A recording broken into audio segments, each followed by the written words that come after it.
Hi, my name's Vic, and I'm a member of the Paranormal Extraction team. Zoe and Crystal and myself and Dale Sellers, all working together to work miracles in the light and find solution for what is lost to find its way home, what's never known its way to develop a pathway, and learn as we learn to co-create with creation. So today I want to talk a little bit about being a no-limit person, what I know about that. And when I say no limit, I'm not talking about in terms of our possessions.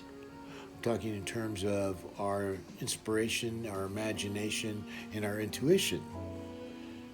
And so certain things happen when we live this kind of inspired life. Let's put it that way.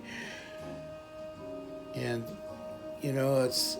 I think it's important for us all to understand what's happening when we're in those intuitive and inspired moments. Well, my experience is this: is that one of the things that happens for me when I'm in those times is that my mind and the way I think breaks all its bounds. You know, there's no limits on what you can do, be, see, and have. The next thing that happens for me is like my mind transcends any limitation.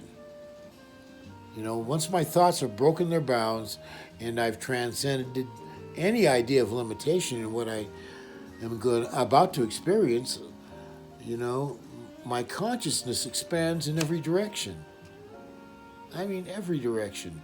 And for more than what's the obvious, the north, the south, the east, the west, the up, the down, the in, the out, the all around, all of those directions at once are encompassed by this experience of no limit being. And we discover there's a brand new world out there. It's the way we look at things. And when we look at things differently, the things we look at become different. That's the power in that. So, what I've, as a result, discovered of all of this is that I am a far better person than I have ever imagined myself to be. And that's the reward in that no-limit thinking and that belief that I can do and be anything in the practice of co-creating the self with a higher power, with spirit. And it all comes down to one simple trick in a very simple pathway. If I can suspend my unbelief for just a few minutes in the day, and let go of those things that are attached to me and that I'm holding on to for a short period in meditation, my thoughts are going to break all their bounds, right? I'm going to exceed any limitation. I can be and do and go anywhere, and I can co-create freely with that which is myself and greater in myself at the same time. That's a pretty marvelous deal, and that's the reward in no-limit thinking and being a no-limit person and in living the inspired life. I'd just like to share that bit with you today.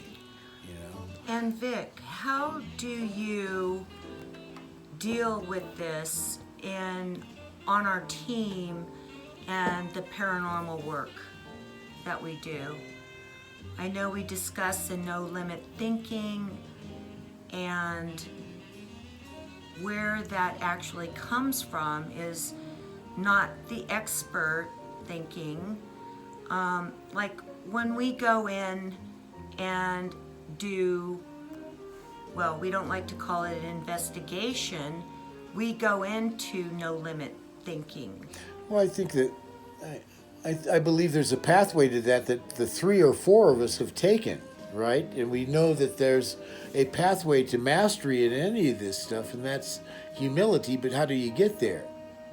And mine has been through education and practice. It's been a lifetime of practice with indigenous ceremony and song and just being a part of that community, where we do believe in the world beyond the changing world that we know now. I've been involved like that from the time, I guess you would call me a novice, to being an elder now. But along that pathway, there has been practice and discipline. And that's the first key. is you have to practice and you have to have some discipline so you can open a pathway to wisdom, which is learning, and that's education and teachings and availing yourself again to whatever's available out there. And I've done a number of things, and has worked as a healer, worked as a massage therapist, primarily though as a counselor in the drug and alcohol treatment business, right? Owned a treatment center and ran that in Fort Bragg, California, called Growth Advocates for quite a while. I also was at Eagle Recovery Lodge on Donner Summit for quite a while. Those are long-term programs, and I had a chance to put in better than 10,000 hours of training and development as an educational director. And I spent some time in school, and I'm a graduate of Brining Institute way back when we had a school that just dealt with teaching people how to work in the drug abuse field as counselors. I've done that a lot, and for a very long time. I started in 1974 with that. And what's your history as far as, I know you don't like to be called a shaman, and I do know that that term is not in Wikipedia, but you actually... If they don't know, I sure don't know what that is. Okay, but you actually know this for, 60 years, because you grew up... That's what I'm talking about, the ceremony and practice, is you're a part of that. I started out as a young boy at a fireplace in front of a sweat lodge in a nipi ceremony. That's the monthly or weekly or however many times people do it. It's different for many, many people in many, many cultures. And not just native culture, but, in Scandinavia they sweat, Japan they sweat, Hawaii they sweat. There's some form of that going on, that purification. But anyway, I started out at 7 years of age at that fireplace. And they taught me first to chop tobacco and eat soup. And then they taught me how to build a fire. Then they taught me the meaning of every pole, every stick in the fire, every pole in the sweat lodge, the order of songs, the spirits I would deal with, what it was to be a part of the medicine wheel, and to know the teachings from the north and the south, from the east and from the west, from the center of life. And that there were more than 4 directions, there were 7, 3 internal. One that represented the new life, and I'm reborn every day as a part of earth, which is my body. The next, above and around me, those things, the blue, that I'm a part of as well, but can't always see those, the ethereal, right? And then the indwelling of the Holy Spirit, that everywhere spirit in all things, is that third internal direction, and we're taught that over years and years of practice. But we must do one thing first. Even as a child, suspend our disbelief. Makes sense, doesn't it? And then we enter that pathway to mastery, right? It's practice makes progress. Progress makes for wisdom. Wisdom makes for mastery, which brings you right around that circle again, right? Back to practice, back to discipline, back to wisdom, learning and teaching, and back to mastery. And that's that whole cycle again, and I've done that for a lifetime. And so have you, and so has Crystal. Some lifetimes right now are longer than others, that's all. That's how you become an elder.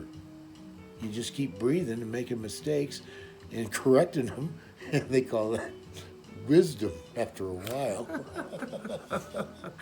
Because hopefully when you run into a place where there's no room to turn around, you go, well, I can always go left, or I can always go right, or I can just get out of this fucking rut altogether. Yeah, just like me running out of that place that was infested.